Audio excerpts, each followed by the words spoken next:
Oman के पास समंदर में फिर एक टैंकर धधक उठा है। एक ऐसा हमला जिसने पूरी दुनिया को फिर सवालों के घेरे में खड़ा कर दिया है। आखिर यह आग लगाई किसने? किसके इशारे पर समंदर में जहाजों को निशाना बनाया जा रहा है? और सबसे बड़ा सवाल अब भी वही है कि ये मिस्टर इंडिया है कौन? ये हमलावर कौन है? क्योंकि हर बार की तरह दर्शकों इस बार भी हमले को अंजाम दे दिया गया, अटैक किया गया और कहा गया कि यह अज्ञात हमला है, यानी आग लगी, खतरा मंडरा है, लेकिन जिम्मेदारी लेने वाला कोई भी सामने नहीं आ रहा है। तो आखिर खाड़ी में चल क्या रहा है और यह खेल कौन खेल रहा है?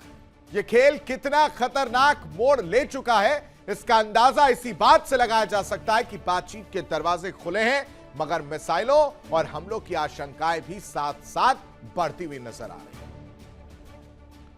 क्या यह सिर्फ हादसा है या किसी बड़ी रणनीति का हिस्सा है? पर्दे के पीछे कोई बड़ा टकराव, उसकी तैयारी चल रही है?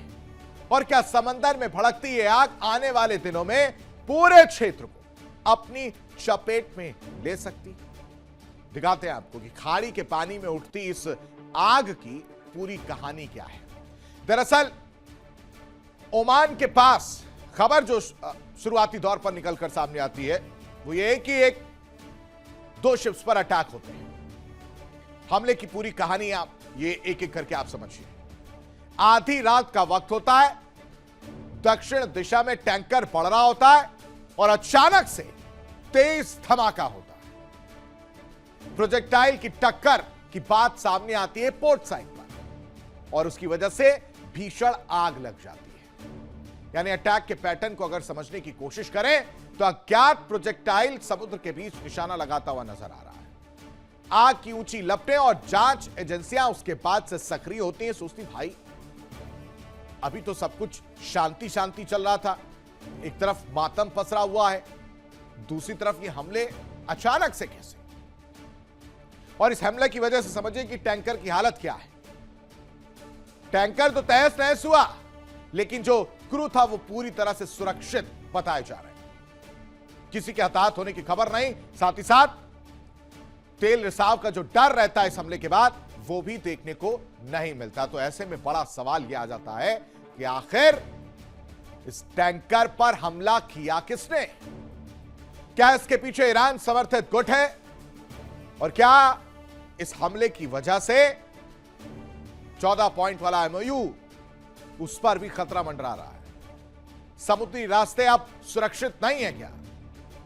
आखिर इस अज्ञात हमलावर का मकसद क्या है वो भी समझना बेहद जरूरी है, क्योंकि खाड़ी का खतरनाक इलाका अगर बात करें तो ईरान, ओमान की खाड़ी, लाल सागर रूट और तेल टैंकरों के ये सब प्रमुख रास्ते के तौर पर माने जाते हैं। और अगर इन रास्तों पर हमला हो रहा है तो ये हमला कर कौन रहा है?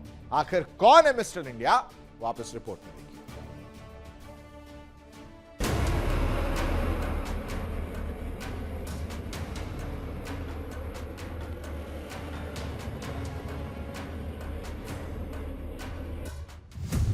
ईरान अमेरिका का गजब ड्रामा।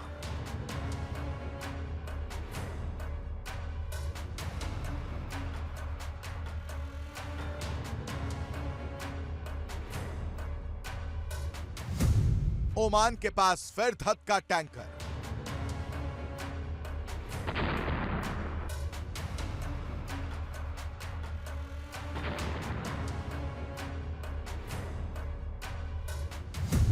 समंदर के बीचों बीच मिसाइल अटैक।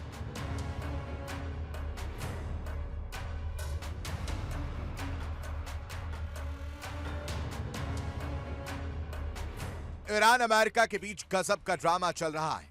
एक तरफ शांति वार्ता चल रही है, दूसरी तरफ दोनों दुश्मन मिलकर समंदर में दूसरे देशों के टैंकरों को परेशान कर रहे हैं। हाल ही में एक बार फिर ओमान के पास एक टैंकर फूंक दिया गया। United kingdom maritime trade operation की तरफ से मंगलवार तड़के एक रिपोर्ट सामने आया है जिसमें दावा किया जा रहा है कि समंदर के बीचों बीच एक टैंकर धू धू कर जल उठा। सबसे बड़ी बात यह है कि एक बार फिर इस समंदर में इस अटैक को अज्ञात का टैग दे दिया गया है। यानी ये हमला किसकी तरफ से किया गया इसका पता नहीं चल पाया है। रिपोर्ट के मुताबिक ओमान के लीमा इलाके से महज 8 समुद्री मील यानी करीब 14.8 किलोमीटर पूर्व में समुद्र की लहरों को चीरते हुए आगे बढ़ रहे एक विशालकाय कमर्शियल टैंकर को निशाना बनाया गया।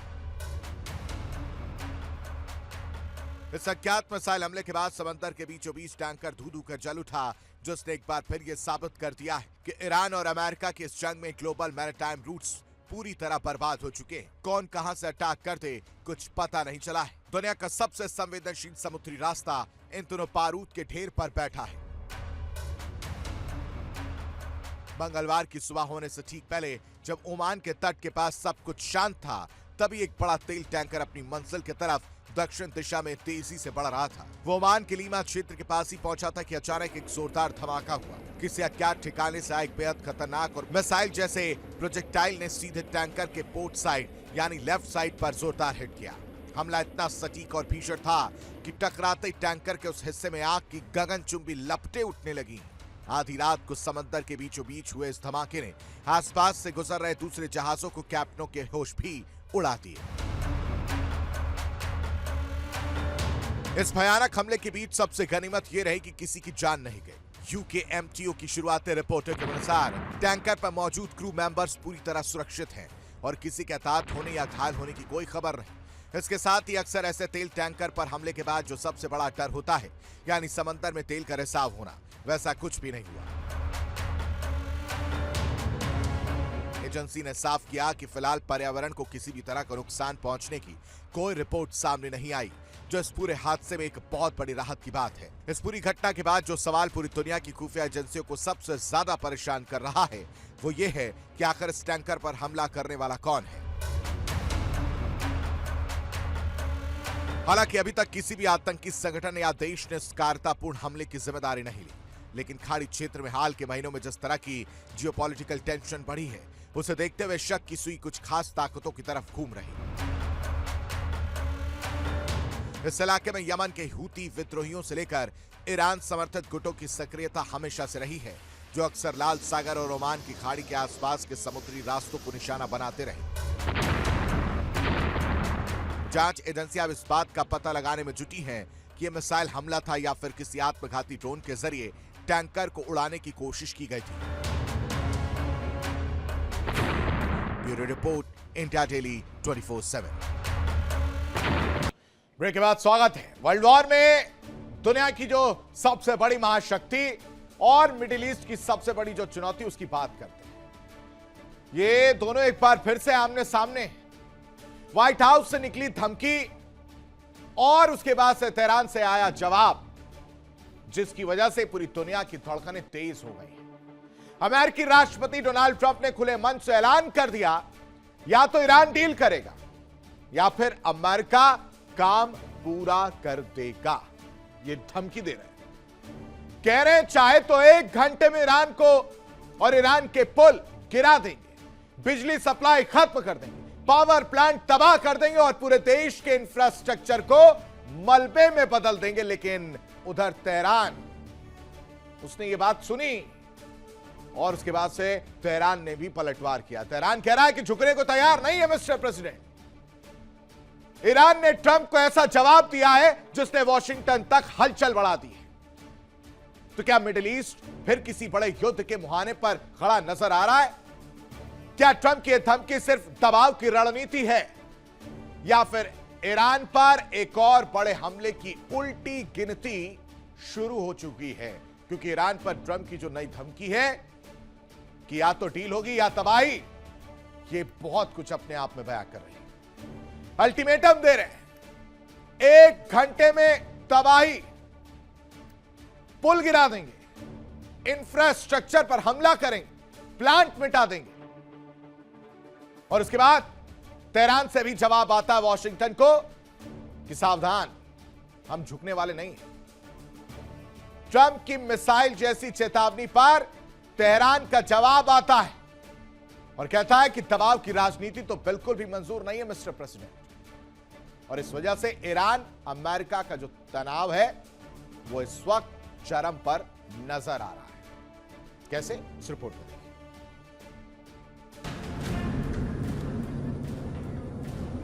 ट्रंप की ईरान को फिर धमकी।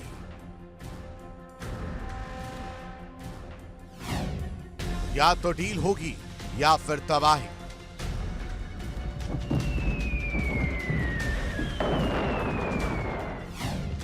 ईरान ने भी सुनाई खरी खरी।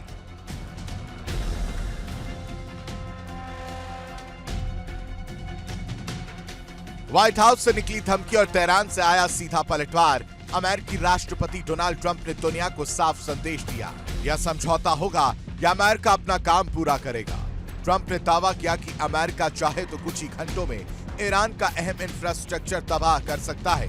अगर चाहे तो 1 घंटे के भीतर पुल गिरा सकते हैं, बिजली सप्लाई खत्म कर सकते हैं, पावर जनरेशन प्लांट मिटा सकते हैं और ईरान की आर्थिक रीढ़ तोड़ सकते हैं।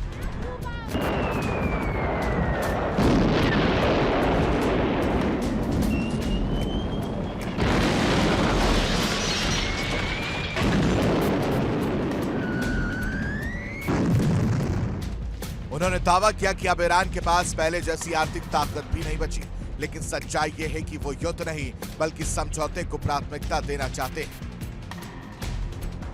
लेकिन ट्रंप के बयानों ने तेहरान में गुस्से की आग और भड़का दी। आर्मेनिया में ईरानी दूतावास ने सोशल मीडिया पर अमेरिका पर तीखा हमला बोला।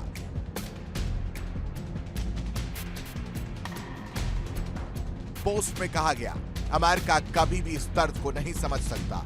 ईरान ने अपने दिवंगत नेता अयातुल्लाह अली खामनेई को लेकर भी भावुक संदेश जारी किया। इस बीच ट्रंप का एक और बयान दुनिया भर में चर्चा का विषय बना हुआ है। उन्होंने दावा किया कि अगर अमेरिका चाहता तो ईरान के बाकी शीर्ष नेताओं को भी एक ही हमले में खत्म कर सकता था, लेकिन ऐसा नहीं किया गया क्योंकि फिर बातचीत करने के लिए कोई नहीं बचता। यानी धमकी भी और बातचीत का रास्ता भी दोनों साथ साथ चल रहे हैं। उधर ईरान में अंतिम संस्कार की रस्में लगातार जारी है। भारी भीड़ अपने दिवंगत नेता को अंतिम विदाई देने पहुंच रही है। सरकारी मीडिया के मुताबिक शव को हेलीकॉप्टर से कोम लाया गया, जहां धार्मिक रस्में निभाई जा रही हैं। इसके बाद शव को आगे की रस्मों के लिए नजफ के करबला ले जाने की तैयारी है। लेकिन सवाल सिर्फ अंतिम संस्कार का नहीं, असल सवाल यह है कि क्या ट्रंप की धमकियां सिर्फ राजनीतिक दबाव बनाने की कोशिश है? क्या अमेरिका वास्तव में सैन्य कार्रवाई की तैयारी कर चुका है? क्या ईरान जवाबी हमला करेगा? और अगर दोनों देशों के बीच टकराव बढ़ा तो क्या पूरा मिडिल ईस्ट फिर आग की लपटों में गिर जाएगा? एक तरफ अमेरिका की सैन्य ताकत, दूसरी तरफ ईरान का खुला प्रतिरोध। एक तरफ ट्रंप का अल्टीमेटम, दूसरी तरफ तेहरान की चुनौती। बयानों की जंग अब बेहद खतरनाक मोड़ पर पहुंच चुकी है। कूटनीति और युद्ध दोनों रास्ते अभी खुले हैं, लेकिन अगर एक भी गलत फैसला हुआ तो उसकी कीमत सिर्फ अमेरिका और ईरान ही नहीं बल्कि पूरी दुनिया को चुकानी पड़ सकती है। Bureau report, India daily 24/7।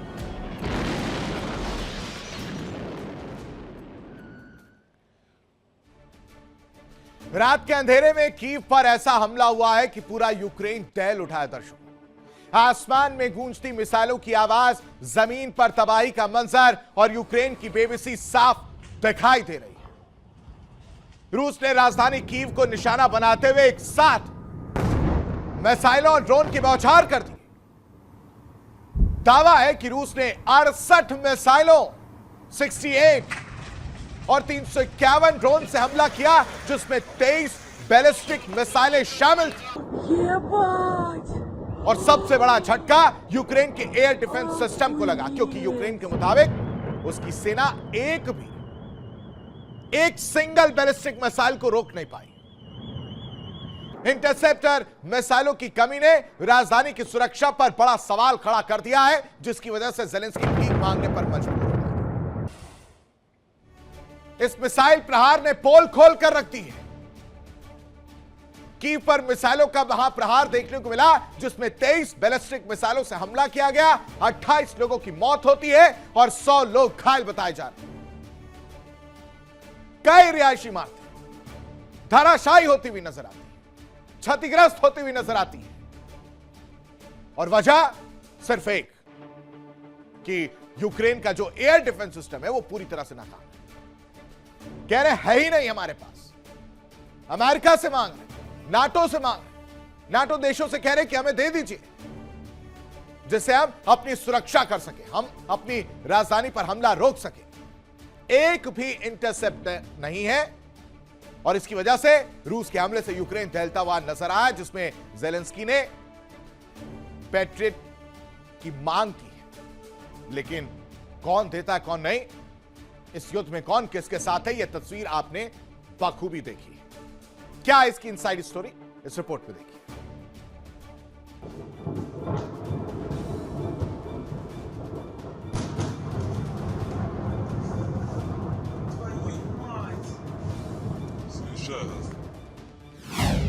Kyiv पर रूस का मिसाइल कहर, 23 बैलिस्टिक मिसाइल्स बरसी, यूक्रेन का डिफेंस फेल। दुनिया की नजरें यूक्रेन की जंग पर टिकी हैं और कीव पर बरसी मिसाइल्स ने एक बार फिर से सवाल खड़ा कर दिया है कि आखिर कब तक आसमान से मौत बरसती रहेगी। रूस ने यूक्रेन की राजधानी कीव को निशाना बनाते हुए ऐसा बड़ा हमला किया जिसने पूरे शहर को दहला दिया।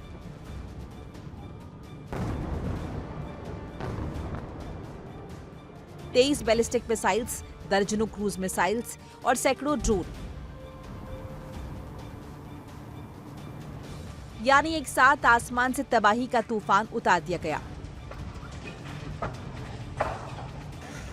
यूक्रेन का दावा है कि उसके पास बैलिस्टिक मिसाइल्स को रोकने के लिए जरूरी इंटरसेप्टर मिसाइल्स की भारी कमी है। नतीजा ये हुआ कि रूस की 23 बैलिस्टिक मिसाइलों में से एक भी मिसाइल को रोका नहीं जा सका। हमले में 28 लोगों की मौत हो गई, 100 से ज्यादा लोग घायल हैं। रिहायशी इमारतें मलबे में तब्दील हो गई। कीव की सड़कों पर तबाही का मंजर है। अब ज़ेलेंस्की ने पश्चिम देशों से मदद मांगी है। कहा है कि अगर पैट्रियट एयर डिफेंस सिस्टम और इंटरसेप्टर मिसाइल्स नहीं मिली तो रूस के हमले यूक्रेन के शहरों को इसी तरह निशाना बनाते रहेंगे।